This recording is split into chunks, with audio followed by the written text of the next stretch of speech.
Bonjour et bienvenue. Aujourd'hui, nous allons voir comment faire des menus déroulants dynamiques en cascade évidemment et également dans un tableau parce que toutes les démonstrations qui sont faites jusqu'à présent et même celles que j'avais faites précédemment montraient comment faire un menu déroulant dynamique à la base d'un autre champ.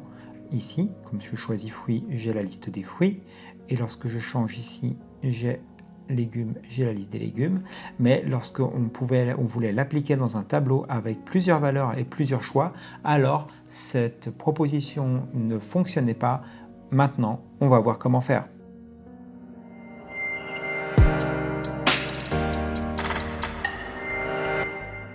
Avant d'aller plus loin, je tiens à remercier Francky Fardeau et Christian Lecaux qui ont commenté la précédente vidéo pour me signaler ce manquement et je fais cette vidéo en dédicace à ces deux personnes. Alors, comment est-ce que nous allons pouvoir nous y prendre? Puisque la problématique ici est de pouvoir dynamiquement déterminer les sous-ensembles de valeurs pour une catégorie donnée. Et ici, j'ai ma liste de produits avec des catégories qui ne sont pas triées, pas dans le bon ordre, et je souhaite pouvoir faire dynamiquement, lorsque je ferai une nouvelle catégorie, avoir automatiquement ici le menu qui se met à jour, et lorsque je mettrai mon nouveau produit, là, sans faute d'orthographe, c'est mieux, que je puisse ici automatiquement sélectionner et voir la bonne valeur apparaître. Nous allons regarder ça de plus près. Ça a été un vrai casse-tête pour arriver au résultat, mais comme vous allez pouvoir le voir, absolument tout est désormais dynamique. Il n'y a pas besoin de faire de rafraîchissement de valeur, ni de trier le tableau dans un sens ou dans un autre. Première étape, j'ai dû créer un tableau dynamique avec la fonction trier. Ici, la fonction trier, je vais vous présenter le résultat que cela va donner. Ça permet de mettre l'ensemble des valeurs dans le bon ordre par catégorie. J'ai absolument besoin de cela pour les prochaines étapes. C'était un préliminaire nécessaire et j'ai appelé ça tableau trier. Et uniquement la première cellule a appelé tableau trier. Ici, il n'y a pas d'autre nom. Et lorsque je sélectionne le tableau, automatiquement, vous voyez, Excel est capable de reconnaître avec le caractère dièse que c'est une table dynamique. Donc, si jamais plus tard, dans les fonctions, je mets tableau, ici on voit trier et que je mets dièse, automatiquement il va sélectionner la totalité du tableau. Et ici ce tableau il va être dynamique. Si jamais on va par exemple changer ici en légumes, vous voyez ici la liste des légumes se met automatiquement à jour. Je remets fruits. Ici, la liste se met automatiquement à jour. Donc c'est ce tableau dynamique qui va être à la base des autres traitements. L'étape suivante. Ici, je me suis dit, il va falloir pouvoir créer une liste dynamique pour chacune des catégories qui sera la base de la sélection de la validation de mes données. Alors ici, c'est pas très compliqué. Je fais une transposition des valeurs uniques que je vais également trier par ordre alphabétique de mes catégories. Donc, si on fait le raisonnement à l'envers, je prends ma liste de catégories, je les trie, je prends les valeurs uniques et je les transpose, puisqu'ici mes valeurs sont en colonne, la transposition va me les donner en ligne.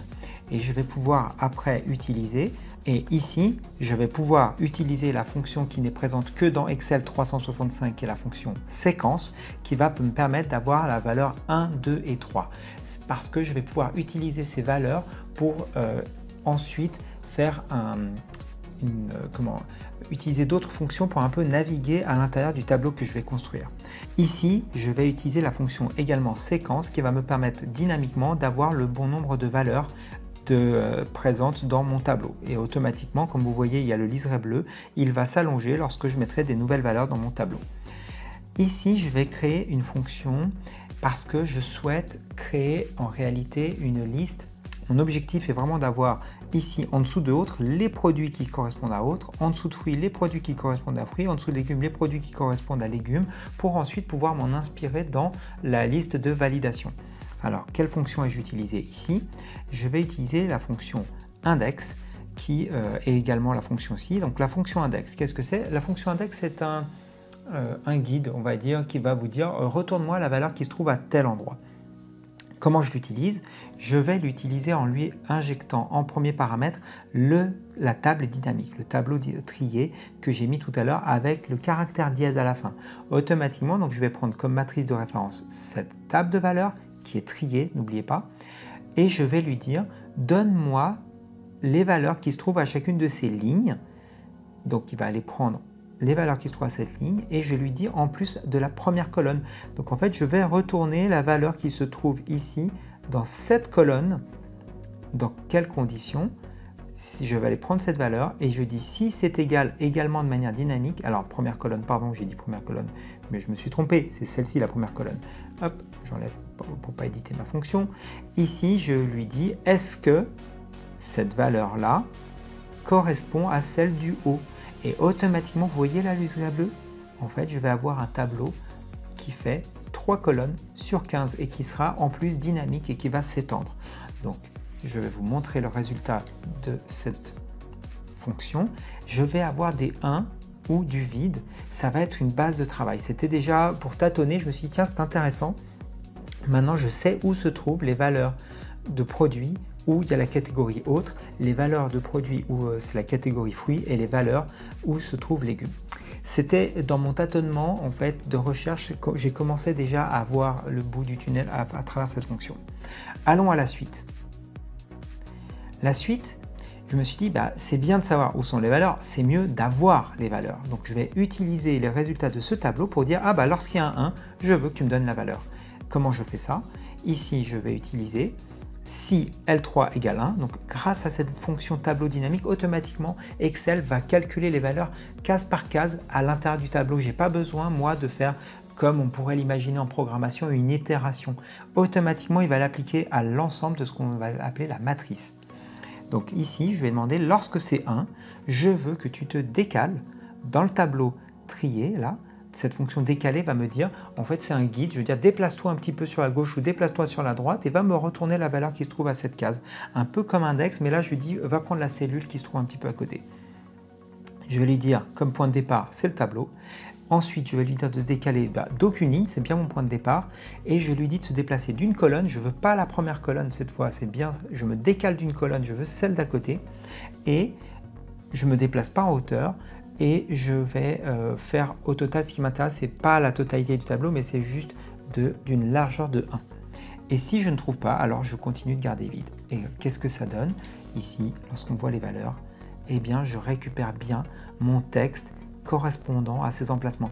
On voit déjà petit à petit se dessiner en fait mes listes de choix que je vais pouvoir choisir en fonction de la catégorie. Continuons notre parcours. Ici, qu'est-ce que je vais faire? J'ai plus tard, je vais avoir besoin de savoir où est-ce qu'il y a des valeurs. Alors ici, on l'a déjà. J'ai utilisé en fait finalement une autre fonction que je vais vous montrer également. C'est est-ce que j'ai du texte dans ce tableau? Puisque finalement ici, j'ai un nouveau tableau qui s'est fabriqué et je vais juste lui demander est-ce qu'il y a du texte, tout simplement. Pour ça, j'ai utilisé la fonction nbchar. nbchar me dit calcule-moi le nombre de caractères de la cellule. Je prends le tableau dynamique, je lui demande est-ce que c'est supérieur à 0? Alors en général, quand on fait un test, le résultat c'est vrai ou faux. Et là, je vous montre une nouvelle astuce vraiment très utile. Si jamais j'ai un tableau de vrai et faux, si je mets moins, automatiquement Excel va le transformer en 1 et en 0. Donc de la même manière que j'ai exactement ce tableau là ici, je vais pouvoir, à l'aide de ce tableau, je l'utilise dans une fonction, c'est pour ça que je vous le présente, avoir des 1 et des 0 en disant c'est bien cet emplacement qui m'intéresse.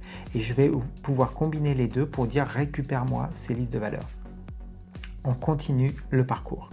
Maintenant, ce qui va être intéressant, c'est que je puisse commencer à construire ces tables de valeurs, puisque je sais où il y a des valeurs, je sais les valeurs, et je vais pouvoir aller calculer pour chacune de mes colonnes. Ah tiens, ici c'est une table dynamique. J'ai réutilisé ce que j'avais utilisé là. Vous voyez, j'ai référencé mon L2 avec le dièse. Je lui ai dit tiens, reconstruis-moi les valeurs 1, 2 et 3. Et si jamais j'avais 4 catégories, automatiquement ça irait jusqu'à 4. Maintenant, je lui dis ici, retourne-moi la valeur lorsque tu trouves un 1. C'est la fonction equiv ou equivx qui est la nouvelle version. Alors ici, j'aurais pu utiliser equivx n'est pas nécessaire, mais on va voir que equivx m'intéresse pour la deuxième pour la fin. Donc qu'est-ce que je fais ici? Je dis, va me chercher où tu trouves des 1, uniquement dans cette colonne. Alors vous voyez ici, ce n'est pas la totalité de la table que je lui donne en paramètre, je lui dis la première colonne. Je lui dis pour la première colonne, va me chercher lorsque le 0 indique exactement égal à 1. Et donc, lorsque je fais ça, je l'ai fait pour les 3 valeurs. Ici, on voit quoi? On voit que j'ai le 1. Donc ici, je sais que ça commence, ma première ligne à un 1. Ici, c'est la 3e ligne qui a un 1. Ici, c'est la 13e ligne qui a un 1. Donc, ensuite, on a la fin. Et là, la fonction Equivix, elle est très intéressante parce qu'elle me donne un nouveau 4e paramètre. Alors, qu'est-ce que c'est que ce paramètre? Je l'enlève. Ici, on va voir, j'ai recherche du dernier au premier. Donc, ça va me permettre d'aller rechercher le 1 dans la colonne, mais au lieu de partir du début, je pars de la fin. Comme ça, j'ai le dernier élément de la liste qui a un 1. Et donc, ici, comme je vais le faire sur toute la ligne, j'ai... j'ai changé des choses ici, moi. Qu'est-ce qui s'est passé? Eh bien oui, mais j'ai pas mis la valeur. Voilà, tout simplement. C'était ça, j'ai changé. C'est un -1. Pourquoi? Parce que j'ai bien la deuxième valeur, en partant de la fin, c'est bien la deuxième ligne qui a le premier 1. Puisque le paramètre -1, je le rappelle, ici me permet de dire, alors cette fois je vais bien le montrer, -1 recherche du dernier au premier. Donc quand je mets -1, je vais du dernier au premier. Donc j'ai bien le début et la fin de où se trouvent mes valeurs. Et ici du 13 au 15 et ainsi de suite. Maintenant, comment je vais faire? Vous voyez déjà le tableau dynamique qui se dessine. Eh bien, je vais utiliser la fonction décaler. En fait, décaler va me permettre d'aller construire automatiquement la bonne source de données pour chercher, récupérer finalement le texte. Et là, qu'est-ce que je fais? Là, j'indique le point de départ de ma carte. En fait, ma carte dans laquelle je vais me déplacer commence au $P, $3. Dollar, c'est très important puisque quand je vais pouvoir étendre ma fonction, ici, je ne veux pas me déplacer, je veux garder ça comme référence. Qu'est-ce que je fais? Je lui dis, tu te déplaces de combien? Pour la première, je vais me déplacer de combien de lignes? Je me déplace d'une ligne, en fait -1 parce que je ne veux pas me déplacer. Donc en fait, je dois prendre le point de départ -1. Donc ça, c'est le point de départ, c'est le paramètre ligne qui est en gras. Deuxième paramètre, je veux me déplacer de combien de colonnes? Eh bien, je veux me déplacer de la colonne violette. Donc ici, je veux me déplacer de 1, -1, parce qu'en fait, je ne veux pas me déplacer, tout simplement. Ensuite, quelle hauteur? La hauteur, ça va déterminer la longueur de ma plage. Ma longueur de ma plage, c'est dernier élément moins premier élément plus 1. C'est comme ça qu'on fait le nombre d'éléments qu'on a dans une liste. Donc je fais 2 moins 1 plus 1 puisque j'aurai 2 éléments. Et qu'est-ce que ça va me donner ici? Voyons voir ça de plus près. Lorsque je remets le texte, eh bien j'ai bien endive orange qui sont mes 2 éléments. Ici, la même chose, je vais aller, c'est la même fonction que j'ai étirée sur le côté tout simplement. Qu'est-ce que j'ai? Eh bien je vais aller prendre, à partir du même point de départ, je vais aller chercher à partir de la 3e ligne -1, de nouveau, puisqu'on veut, ça serait 0 si je ne voulais pas me déplacer, comme on a vu tout à l'heure, j'ai besoin de ce -1. Je vais bien ensuite faire du dernier au premier, ça va me donner la longueur, le nombre, la hauteur détermine la longueur de ma plage. Et la longueur de la plage, elle dépend du nombre d'éléments. Et je vais ensuite mettre une largeur qui est... j'ai pas besoin de largeur, tout simplement. Et voilà, ici, on voit également la table se dessiner et là également. Alors maintenant, ce que je vais vous montrer, c'est que si je change légumes en fruits, j'ai automatiquement ici, dans cette zone-là, les produits qui ont bougé. Je remets ici légumes pour les pommes de terre, c'est plus logique. Regardez, automatiquement, j'ai mes tables qui s'adaptent. Vous voyez, on est à bout touchant. Sauf qu'il y a quand même beaucoup de paramètres, beaucoup d'éléments. Je vais commencer à intégrer tout ça dans une formule. Ici, ça a été mes étapes pour la recherche de la solution. Vous montrer comment j'ai raisonné. Je me dis, tiens, comment je vais pouvoir construire ces tables. Allons voir cela de plus près. Je vais donc reprendre ici la liste de mes catégories. Donc c'est ce que j'ai fait au tout début initialement. Donc j'ai fait la transposition des valeurs uniques une fois triées. Alors on va dire dans le bon ordre. J'ai pris ma liste de catégories qui était ici en ligne. Je les ai triées par ordre alphabétique. J'ai sélectionné les valeurs uniques et je les ai transposées. Transposées, c'est-à-dire je les ai passées de la ligne vers des colonnes. Comme ça, je reproduis exactement ce que j'avais au départ. Ensuite, ici, vous voyez déjà le tableau dynamique se construire. Il a fallu que j'intègre la totalité de mes étapes précédentes en une seule formule. Et c'est exactement ce que j'ai fait grâce à la nouvelle fonction let. Cette fonction, c'est vraiment une avancée majeure pour Excel 365. Ça va rendre les formules beaucoup plus digestes parce que je vais pouvoir combiner des variables et leurs valeurs à l'intérieur de formules. Et ça me permet de réutiliser des bouts de formules à l'intérieur de mes autres formules. C'est exactement ce que j'ai fait en créant ici la variable rang produit, en intégrant la séquence. Alors let, comment ça fonctionne? Si on regarde ici la description, l'aide, je dirais, contextuelle, on a nom, non-valeur, calcul ou non, etc. Ça peut paraître étrange. En fait, let, au départ, ça veut dire qu'on va utiliser des variables. Donc la première chose, c'est forcément un nom de variable qu'on va utiliser et comment on va donner, je dirais, la valeur à cette variable, comment on va calculer cette variable. Et au minimum, vous pourriez avoir ensuite le calcul où vous utilisez la variable. Mais éventuellement, vous pouvez avoir d'autres variables qui sont définies et ainsi de suite. Ce qui fait que ici, si vous avez défini un nom, c'est forcément une valeur et après, c'est peut-être un calcul ou un nouveau nom et ainsi de suite. Et ici, j'ai défini finalement 1, 2, 3 variables, enfin 1, 2, 3 variables, et j'ai mon calcul ici à la fin. Alors qu'est-ce que j'ai fait? Rang produit, c'est la séquence. Vous vous rappelez au début, j'avais créé une séquence ici de la liste des produits, et bien c'est ce que je vais ici intégrer dans la variable rang produit. Ensuite, j'ai créé rang catégorie, c'est l'équivalent en fait de cette séquence ici de 1, 2, 3 que j'ai utilisé et je l'utilise d'ailleurs exprès avec la fonction en colonne, c'est-à-dire que je vais virtuellement, enfin en mémoire, reconstruire exactement la même structure mais en colonne. Ensuite, catégorie actuelle. Catégorie actuelle va me permettre de savoir où est-ce que je me situe, quel est le nom de la catégorie à un moment donné. Alors, on va voir ce que ça veut, comment je vais l'exploiter ici. Alors ensuite, ce que j'ai fait, c'est que j'ai reconstruit ce même tableau et la combinaison en fait de ces deux tableaux. Donc je dis si alors j'utilise le tableau trié, je lui dis si l'index, donc au niveau de ligne, le produit où je me trouve correspond à la catégorie actuelle dans mon analyse, alors je vais prendre la valeur décalée. Vous vous rappelez, c'était la combinaison des étapes précédentes. Et si je ne l'ai pas, alors je mets vide. Et au final, en combinant ces trois formules, vous l'avez deviné, évidemment, je vais ici remettre le texte. Et bien, cette formule va me donner immédiatement la totalité de ce tableau. Ça veut dire que toutes mes étapes préliminaires qui m'ont permis de tâtonner, construire, imaginer ma solution, eh bien, j'en ai pas besoin, en tout cas pour arriver à l'étape tableau. L'étape suivante, qui est tout aussi nécessaire, c'est comment je vais pouvoir intégrer finalement dynamiquement la bonne liste de valeurs pour ma sélection. C'est ce que nous allons voir maintenant.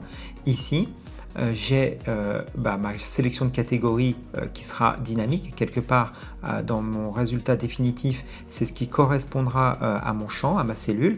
Et il faut que dynamiquement, je puisse aller sélectionner finalement la bonne plage de valeur. Comment ça va se procéder? Eh bien, ici, de la même manière, je vais utiliser la fonction let. Alors, qu'est-ce que ça fait? Première chose, je vais lui demander, je vais aller demander où se trouve cette catégorie dans ma table et je vais aller le chercher dans ma table dynamique. Vous voyez ici, alors équive de AG2, c'est ma sélection dans toutes les catégories. Alors regardez ici d'ailleurs, je vous le montre, ici j'ai appelé ça toute catégorie, d'accord, j'ai appelé cette table dynamique et quand dans la formule je retrouve le dièse, et bien ça me prend automatiquement la table dynamique. Donc je lui pose la question, autre se trouve à quelle colonne finalement dans cette table. Donc ça va me donner le rang et je vais à partir de cette valeur pouvoir aller chercher en dessous dans cette bonne colonne la liste des valeurs. Justement, bonne colonne, ça va me dire sélectionne-moi, décaler permet de dynamiquement créer ma sélection, va me chercher les valeurs qui la bonne colonne, en fait, il va me chercher la totalité de la colonne. Hein. Donc, je vais lui chercher la totalité de la colonne et je vais me déplacer d'autant de colonnes moins 1. De nouveau, c'est ces problématiques de 0 ou 1, mais quand vous le faites en tâtonnant, vous comprenez pourquoi il faut faire le moins 1. Et je veux qu'une largeur de 1. Ça, c'est très important parce que comme je fais référence à une table dynamique, si je ne mets pas la largeur de 1, il va prendre la totalité, il va prendre les 3 colonnes. Donc là, je dis je veux qu'une seule colonne. Je me décale et je prends la première. Ensuite, nombre de caractères, je vous avais montré cette étape intermédiaire, ça va me permettre d'identifier où se trouvent les 1 ou les 0. Et comme j'ai déjà sélectionné ma colonne, vous allez voir comment on va l'utiliser, eh bien je vais aller chercher le début, donc les 1 dans ma colonne, nombre de caractères, très bien. Je vais aller chercher la fin, c'est ce que j'ai fait avec Equiv X en faisant le -1 en repartant de la fin. Donc début fin me donne le début fin de la plage, je sais dans quelle colonne je dois aller chercher, il ne me reste plus qu'à les sélectionner, donc décaler qui va me créer la sélection dans bonne colonne, début -1, fin moins début, vous vous rappelez, c'est la formule qu'on avait utilisée ici, et enfin c'est terminé. Donc là j'ai, regardez, ici, j'ai la bonne sélection et automatiquement quand je vais changer de valeur, eh bien ma sélection va changer. Et qu'est-ce qu'on a ici? La variable, c'est l'élément qui me manquait finalement dans l'exemple que j'avais fait précédemment. Je ne pouvais pas rendre ma sélection dynamique par rapport à une cellule et je vais pouvoir maintenant reporter toute cette formule dans la validation des données. Et vous allez voir la dernière astuce, parce qu'il en faut encore une pour terminer ça en beauté, c'est que ici dans la définition, donc dans données, validation des données, il faut aller mettre $E11, alors ici puisque c'est la colonne E et la ligne 11 que je sélectionne, il faut bien enlever le dollar à côté du 11, comme ça, dynamiquement, quand je vais appliquer cette formule, en fait je vais étendre ça vers le bas, Excel va changer la référence de cellule à la cellule qui se trouve à la même ligne. Et donc automatiquement, je vais pouvoir aller chercher la bonne sélection de valeurs correspondant à ma catégorie. Voyons ça de plus près. Ici, quand je vais sélectionner légumes, j'ai ma liste de légumes. Lorsque je vais sélectionner fruits, j'ai ma liste de fruits. Et maintenant, regardez, si j'étends, alors on va étendre les deux ici vers le bas, je vais pouvoir automatiquement sélectionner ici, alors on va refaire légumes, ce sera mieux, voilà, et ici j'aurai ma liste de légumes, et ici j'ai toujours ma liste de fruits, et tout ça dynamiquement, c'est la même formule qu'on applique, et on peut également faire un test, c'est que ici je mets fruits, alors vous avez vu mes tables intermédiaires qui sont toutes mises à jour, et bien ici dans ma liste de fruits, je vais retrouver, hop, pommes de terre, et si jamais je remets légumes, eh bien ça disparaît. C'est terminé. J'espère que cette vidéo vous a plu. Vous avez appris normalement énormément de choses. Vous avez appris à décomposer votre réflexion en étapes intermédiaires. Vous avez appris sur la fonction let, la petite astuce que je rappelle avec une liste de vrais faux que vous pouvez convertir en 1 ou 0. Vous avez appris à dynamiquement sélectionner une plage avec la fonction décalée. Vous avez appris la nouvelle fonction let de Excel 365 qui permet de définir des variables à utiliser dans les formules. Vous avez revu et vous allez continuer à voir avec moi les tables dynamiques qui sont vraiment une fonctionnalité majeure d'Excel 365. Et le tout combiné avec la validation des données pour pouvoir créer dynamiquement vos menus déroulants en cascade. Si cette vidéo vous a plu, et j'espère que c'est le cas, je vous invite à liker cette vidéo, à vous abonner à ma chaîne et à me mettre des commentaires parce que grâce à Francky et à Christian, vous avez eu cette nouvelle vidéo parce qu'ils ont détecté un manquement dans ma vidéo précédente et grâce à ça, vous avez cette nouvelle vidéo et à vous de contribuer pour la suite. Merci beaucoup et à bientôt.